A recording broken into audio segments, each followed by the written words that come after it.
राम राम सभी को। राधे राधे, जय श्री कृष्ण, ओम नमः शिवाय। आप सभी का स्वागत है हमारे यूट्यूब चैनल आरजे कथा कीर्तन में। दैनिक श्री शिव पुराण कथा में आप सभी सादर आमंत्रित हैं। कृपया कथा के साथ बने रहिएगा। आज का अध्याय है उमा सहित भगवान शिव का प्राकट्य, उनके द्वारा अपने स्वरूप का विवेचन तथा ब्रह्मा आदि तीनों देवताओं की एकता का प्रतिपादन। तो चलिए कथा में प्रवेश करते हैं। बोलिए शंकर भगवान की जय, शिव पुराण की जय।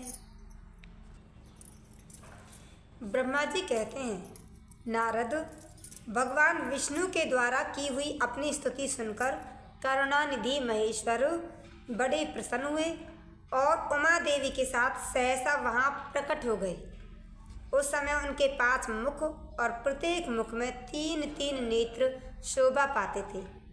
भाल देश में चंद्रमा का मुकुट सुशोभित था। सिर पर जटा धारण किए गौर वर्ण विशाल नेत्र शिव ने अपने संपूर्ण अंगों में विभूति लगा रखी थी। उनके 10 भुजाएं थी। कंठ में नील चिन्ह था। उनके श्री अंग समस्त आभूषण से विभूषित थे। उन सर्वांग सुंदर शिव के मस्तक भस्म में त्रिपुंड से अंकित थे। सारे मस्तक पर त्रिपुंड लगाया हुआ था। ऐसे विशेषणों से युक्त परमेश्वर महादेव जी को भगवती उमा के साथ उपस्थित देख मैंने और भगवान विष्णु ने पुनः प्रिय वचन द्वारा उनकी स्तुति की। तो ये ब्रह्मा जी बता रहे हैं कथा नारद जी को। तब पापहारी करुणा कर भगवान महेश्वर ने प्रसन्न चित्त होकर उन श्री विष्णुदेव को श्वास रूप से वेद का उपदेश दिया। मुने उनके बाद शिव ने परमात्मा श्री हरि को गुह्य ज्ञान प्रदान किया। फिर उन परमात्मा ने कृपा करके मुझे भी वह ज्ञान दिया। वेद का ज्ञान प्राप्त करके कृतार्थ हुए भगवान विष्णु ने मेरे साथ हाथ जोड़ महेश्वर को नमस्कार करके पुनः उनसे पूजन की विधि बताने तथा सदुपदेश देने के लिए प्रार्थना की। ब्रह्मा जी कहते हैं, मुने श्री हरि की यह बात सुनकर अत्यंत प्रसन्न हुए। कृपा निधान भगवान शिव ने प्रीतिपूर्वक यह बात कही। श्री शिव बोले, सुर श्रेष्ठ गण, मैं तुम दोनों की भक्ति से निश्चय ही बहुत प्रसन्न हूँ। तुम लोग मुझ महादेव की ओर देखो। इस समय तुम्हें मेरा स्वरूप जैसा दिखाई देता है वैसे ही रूप का प्रयत्न पूर्वक पूजन चिंतन करना चाहिए। तुम दोनों महाबली हो और मेरी स्वरूप भूता प्रकृति से प्रकट हुए हो। मुझ सर्वेश्वर के दाएं बाएं अंगों से तुम्हारा आविर्भाव हुआ है। ये लोक पितामह ब्रह्मा मेरे दाहिने पार्श्व से उत्पन्न हुए हैं और तुम विष्णु मुझ परमात्मा के वाम पार्श्व से प्रकट हुए हैं। मैं तुम दोनों पर भली भांति प्रसन्न हूँ और तुम्हें मनोवांछित वर देता हूँ। मेरी आज्ञा से तुम दोनों की मुझ में सुदृढ़ भक्ति हो। ब्रह्मन, तुम मेरी आज्ञा का पालन करते हुए जगत की सृष्टि करो और वत्स विष्णु, तुम इस चराचर जगत का पालन करते रहो। हम दोनों से ऐसा कहकर भगवान शंकर ने हमें पूजा की उत्तम विधि प्रदान की, जिसके अनुसार पूजित होने पर वे पूजक को अनेक प्रकार के फल देते हैं। शंभु की ऊपर कही हुई बात सुनकर मेरे सहित श्री हरि ने महेश्वर को हाथ जोड़कर प्रणाम करके कहा। भगवान विष्णु बोले, प्रभो, यदि हमारे प्रति आपके हृदय में प्रीति उत्पन्न हुई है और यदि आप हमें वर देना आवश्यक समझते हैं तो हम यही वर मांगते हैं कि आप में हम दोनों की सदा अनन्य एवं अविचल भक्ति बनी रहे। ब्रह्मा जी कहते हैं, मुने श्री हरि की यह बात सुनकर भगवान हर ने पुनः मस्तक झुकाकर प्रणाम करके हाथ जोड़े हुए उन नारायण देव से स्वयं कहा। श्री महेश्वर बोले, मैं सृष्टि पालन और संहार का करता हूँ, सगुण और निर्गुण हूँ। तथा समस्त सच्चिदानंद स्वरूप निर्विकार पर ब्रह्म परमात्मा हूँ। विष्णु सृष्टि, रक्षा और प्रलय रूप गुणों का अथवा कार्यों के भेद से मैं ही ब्रह्मा, विष्णु और रुद्र नाम धारण करके 3 स्वरूपों में विभक्त हुआ हूँ। मैं ही हूँ 3 नामों में अलग अलग रूपों में प्रकट हुआ हूँ। हरे, वास्तव में मैं सदा निष्कल हूँ। विष्णु, तुमने और ब्रह्मा ने मेरे अवतार के निमित्त जो स्तुति की है, तुम्हारी उस प्रार्थना को मैं अवश्य सच्ची करूँगा, क्योंकि मैं भक्त वत्सल हूँ। ब्रह्मन, मेरा ऐसा ही परम उत्कृष्ट रूप तुम्हारे शरीर से इस लोक में प्रकट होगा, जो नाम से रुद्र कहलाएगा। मेरे अंश से प्रकट हुए रुद्र की सामर्थ्य मुझसे कम नहीं होगी।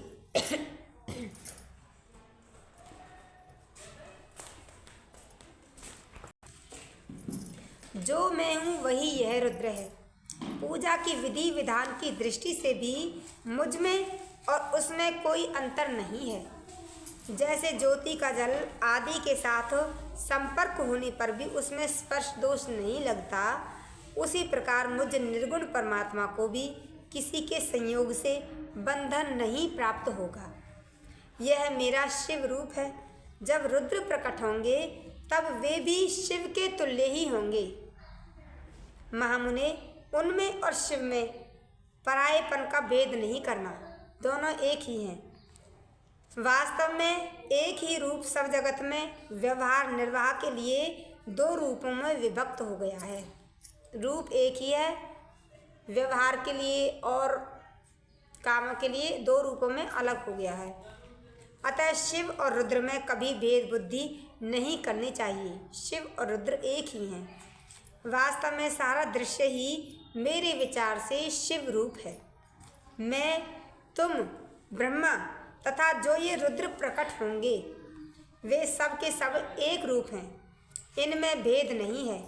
भेद मानने पर अवश्य ही बंधन होगा।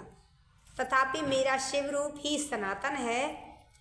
यही सदा सब रूपों का मूलभूत कहा गया है। यह सत्य, ज्ञान एवं अनंत ब्रह्म है। ऐसा जानकर सदा मेरे मन से मेरे यथार्थ स्वरूप का दर्शन करना चाहिए। ब्रह्मन, सुनो, मैं तुम्हें एक गोपनीय बात बता रहा हूँ।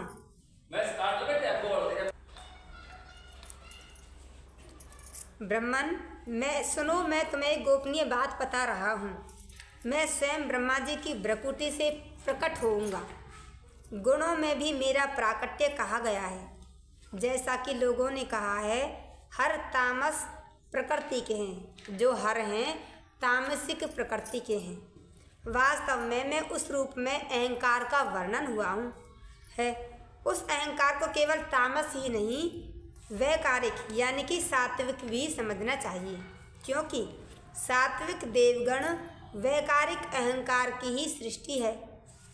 यह तामस और सात्विक आदि भेद केवल नाम मात्र का ही है, वस्तुतः है नहीं। वास्तव में हर को तामस नहीं कहा जा सकता। ब्रह्मन, इस कारण से तुम्हें ऐसा करना चाहिए। तुम तो इस सृष्टि के निर्माता बनो और श्रीहरि इसका पालन करें, तथा मेरे अंश से प्रकट होने वाले जो रुद्र हैं, वे इसका प्रलय करने वाले होंगे। ये जो उमा नाम से विख्यात परमेश्वरी प्रकृति देवी हैं, इन्हीं की शक्तिभूता वाग देवी ब्रह्मा जी का सेवन करेंगी। फिर इन प्रकृति देवी से वहाँ जो दूसरी शक्ति प्रकट होगी, वे लक्ष्मी रूप से श्री विष्णु भगवान का आश्रय लेंगी। तदनंतर पुनः काली नाम से जो तीसरी शक्ति प्रकट होंगी, वे निश्चय ही मेरे अंशभूत रुद्रदेव को प्राप्त होंगी। वे कार्य की सिद्धि के लिए वहाँ ज्योति रूप से प्रकट होंगी। इस प्रकार मैंने देवी की शुभ स्वरूपा पराशक्तियों का परिचय दिया। उनका कार्य क्रमशः सृष्टि, पालन और संहार का संपादन ही है। सुरश्रेष्ठ, ये सब की सब मेरी प्रिया प्रकृति देवी की अंशभूता हैं। हरे, तुम लक्ष्मी का सहारा लेकर कार्य करो। ब्राह्मण, तुम्हें प्रकृति की अंशभूता वाग्देवी को पाकर मेरी आज्ञा के अनुसार मन से सृष्टि कार्य का संचालन करना चाहिए और मैं अपनी प्रिया की अंशभूता परात्पर काली का आश्रय ले रुद्र रूप से प्रलय संबंधी उत्तम कार्य करूँगा। तुम सब लोग अवश्य ही संपूर्ण आश्रमों तथा उनसे भिन्न अन्य अन्य विविध कार्यों द्वारा चारों वर्णों से भरे हुए लोक की सृष्टि एवं रक्षा आदि करके सुख पाओगे। हरे, तुम ज्ञान विज्ञान से संपन्न तथा संपूर्ण लोकों के हितैषी हो, अतः अब मेरी आज्ञा पाकर जगत में सब लोगों के लिए मुक्तिदाता बनो। मेरा दर्शन होने पर जो फल प्राप्त होता है वही तुम्हारा दर्शन होने पर भी होगा। मेरी यह बात सत्य है, इसमें संशय के लिए स्थान नहीं है। मेरे हृदय में विष्णु है और विष्णु के हृदय में मैं हूँ। जो इन दोनों में अंतर नहीं समझता वही मुझे विशेष प्रिय है। विष्णु, ब्रह्मा, शिव, रुद्र सब एक ही तत्व हैं। श्रीहरि मेरे बाएं अंग से प्रकट हुए हैं, ब्रह्मा का दाहिने अंग से प्राकट्य हुआ है और महाप्रलयकारी विश्वात्मा रुद्र मेरे हृदय से प्रादुर्भाव होंगे। विष्णु मैं ही सृष्टि, पालन और संहार करने वाले रज आदि त्रिविध गुणों द्वारा ब्रह्मा, विष्णु और रुद्र नाम से प्रसिद्ध हो तीनों रूपों में पृथक पृथक प्रकट होता है। तीनों रूपों में अलग अलग प्रकट हों। साक्षात शिव गुणों से भिन्न है, वे प्रकृति और पुरुष से भी परे हैं।